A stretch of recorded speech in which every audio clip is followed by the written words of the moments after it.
गुरु प्यारी साध संगत जी, आज फिर से एक सुंदर सी साखी आप सभी को सुनाने जा रही हूँ। गुरु प्यारी साध संगत जी, हमारे जीवन में सबसे बड़ा राक्षस क्या है और वो हमें कैसे सताता है जिससे हमारा जीवन बर्बाद हो जाता है, उससे हम कैसे बच सकते हैं, उसके लिए ही मैं ये साखी आप सभी को सुनाने आई हूँ। आज शेयर करना चाहती हूँ ये सुंदर सी साखी, जिसे मेरे ख्याल से सभी लोगों को सुनना चाहिए, यानी कि सभी उम्र के लोगों को सुनना चाहिए, क्योंकि ये साखी उन सबसे रिलेट करती है। हम सबके जीवन में, चाहे हम छोटे हैं चाहे बड़े हैं, हम सबके जीवन में मुश्किल परिस्थितियाँ आती हैं। ऐसी परिस्थितियाँ आती हैं जब हम अपने घुटने टेक देते हैं, और घुटने टेकने वाली परिस्थिति में हमें क्या करना चाहिए घुटने ना टेकने की बजाय, वो ये साखी हमें बताएगी। तो आइए गुरु प्यारी साध संगत जी, सुनते हैं आज की ये सुंदर सी साखी। ये कहानी है महाभारत के समय की। एक बार भगवान श्री कृष्ण और बलराम जी किसी जंगल से गुजर रहे थे। चलते चलते काफ़ी समय बीत गया और अब सूरज भी लगभग डूबने ही वाला था। अंधेरे में आगे बढ़ना आसान नहीं था, इसलिए भगवान श्री कृष्ण बोले, हे बलराम, हम ऐसा करते हैं कि अब सुबह होने तक यहीं ठहर जाते हैं। सुबह जैसे ही होगी तो हम अपने जहाँ हमें पहुँचना है वहाँ के लिए चल पड़ेंगे, बढ़ चलेंगे।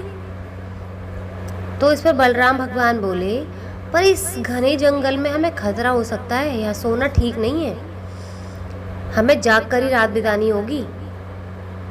तो इस पर भगवान श्री कृष्ण बोले, अच्छा, हम ऐसा करते हैं कि पहले मैं सो जाता हूँ और तब तक आप पहरा देना, और फिर जैसे ही तुम्हें नींद आएगी मुझे जगा देना, तब मैं पहरा दूंगा और आप सो जाना। तो भगवान बलराम तैयार हो गए। कुछ ही क्षणों में भगवान श्री कृष्ण को गहरी नींद आ गई।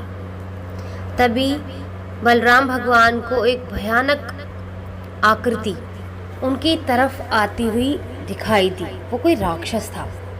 राक्षस उन्हें देखते हुए जोर से चीखा और बलराम बुरी तरह डर गए।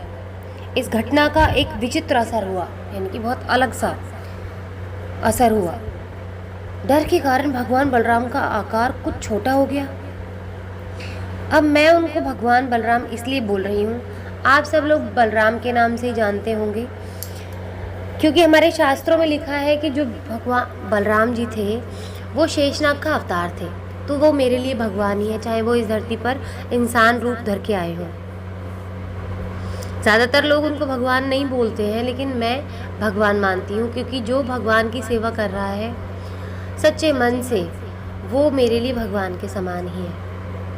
तो आइए गुरु प्यारी साध संगत जी, आगे चलते हैं साखी में, आगे की साखी सुनते हैं। तो जैसे जैसे बलराम डरते गए, उस राक्षस का कद बढ़ता गया। वो राक्षस चीखता गया, हंसता गया, और वैसे वैसे बलराम जी डरते गए, और जैसे वो डरते गए बलराम जी का कद छोटा होता गया और वो राक्षस बढ़ता गया। तो गुरु प्यारी साध संगत जी, बलराम जी बेहोश होके, बस इतने उनके मुंह से चीख निकली, कृष्णा, और वो बेहोश होके गिर गए। बलराम जी की आवाज़ सुनकर भगवान श्री कृष्ण बोले, उठे, कि बलराम को शायद थकान हो गई होगी और सोने से पहले उन्होंने मेरे को आवाज़ लगा दी होगी और थक के सो गए होंगे। अब भगवान श्री कृष्ण पहरा देने लगे। कुछ देर बाद वही राक्षस उनके सामने आया और ज़ोर से चीखा। भगवान श्री कृष्ण बिल्कुल भी नहीं घबराए और बोले, बताओ, तुम इस तरह चीख क्यों रहे हो, क्या चाहिए तुम्हें? इस बार भी कुछ अलग सा घटा। भगवान श्री कृष्ण के साहस की वजह से उनका आकार कुछ बढ़ गया और राक्षस का आकार कुछ घट गया। राक्षस को पहली बार कोई ऐसा मिला था जो उनसे डर नहीं रहा था। घबराहट में वो फिर से भगवान श्री कृष्ण पर चीखा। इस बार भी भगवान श्री कृष्ण नहीं डरे और उनका कद और बड़ा हो गया, जबकि राक्षस पहले से भी छोटा हो गया। और एक लास्ट कोशिश की, उस राक्षस ने पूरी ताकत से चिल्लाया, पर भगवान श्री कृष्ण मुस्कुराए और फिर बोले, बताओ तो तुम्हें चाहिए क्या? फिर क्या था, राक्षस सिकुड़कर बिल्कुल छोटा सा हो गया और भगवान श्री कृष्ण ने उसे हथेली में लेकर अपनी धोती में बांध लिया और फिर कमर में खोस कर रख लिया। कुछ ही देर बाद सुबह हो गई। भगवान श्री कृष्ण ने बलराम जी को उठाया और आगे चलने के लिए कहा। वो धीरे धीरे आगे बढ़ने लगे। तभी बलराम भगवान उत्तेजित होकर बोले, पता है कल रात में क्या हुआ था? एक भयानक राक्षस हमें मारने आया था। तो भगवान श्री कृष्ण बोले, रुको रुको,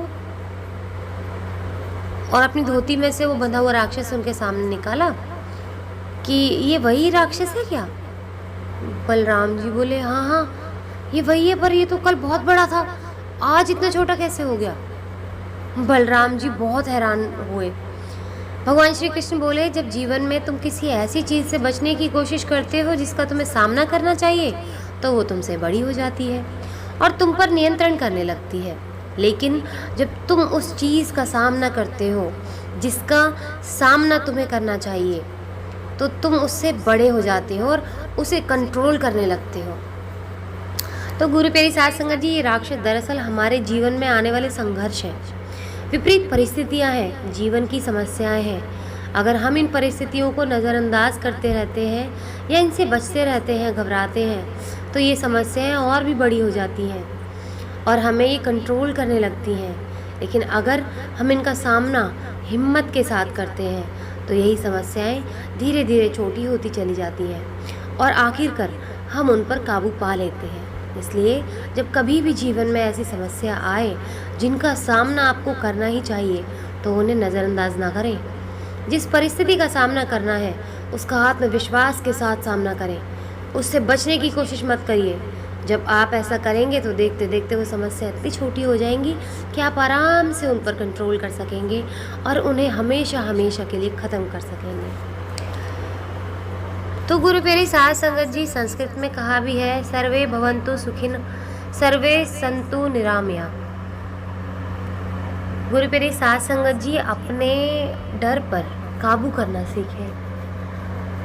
हमारे जीवन में बहुत सी मुसीबतें आती हैं और हर वो मुसीबत हर उस इंसान को बड़ी लगती है जब तक कि उसका उपाय नहीं हो जाता या उसको उपाय करना वो सीख नहीं जाता। अब छोटे से बच्चे को ले लीजिए, पढ़ाई करते हैं एग्ज़ाम में और वो पढ़ते हैं, पहले एग्ज़ाम से पहले कोई सम सॉल्व नहीं हो रहा तो वो परेशान होते हैं और उसको सम को बड़ा मुश्किल सा समझने लगते हैं। अब जब कई बच्चे पढ़ते नहीं तो उनके लिए मैथ्स बड़ी टफ हो जाती है, बड़ी मुश्किल लगने लगती है।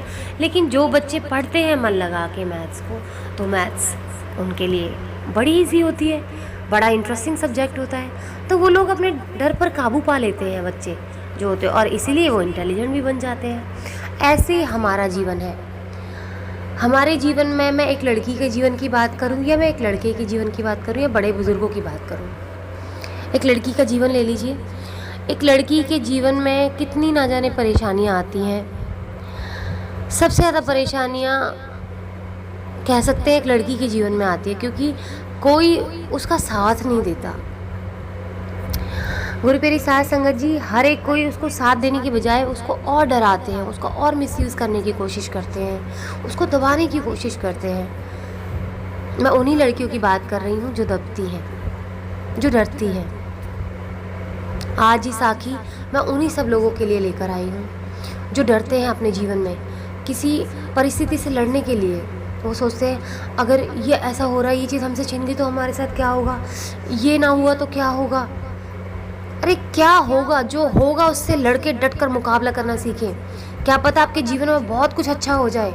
आप आज जिस अच्छे के लिए किसी बुरे को होने से रोक रहे हैं, क्या पता वो बुरा होने से, परिस्थिति से लड़ने से आपके जीवन में 100 गुना अच्छा हो। तो छोड़ दो वो चीज़ जो आपको परेशान कर रही है, जो आपको मेंटली परेशान कर रही है, आपके जीवन को बर्बाद कर रही है, जो आपका शोषण कर रही है मानसिक और शारीरिक रूप से। हर डर पर काबू पाना सीखो। किसी के भी जीवन में अगर कोई डर सामने आता है और अगर वो डरता है तो उसके सामने वो परेशानी उतनी ही बड़ी होती चली जाती है।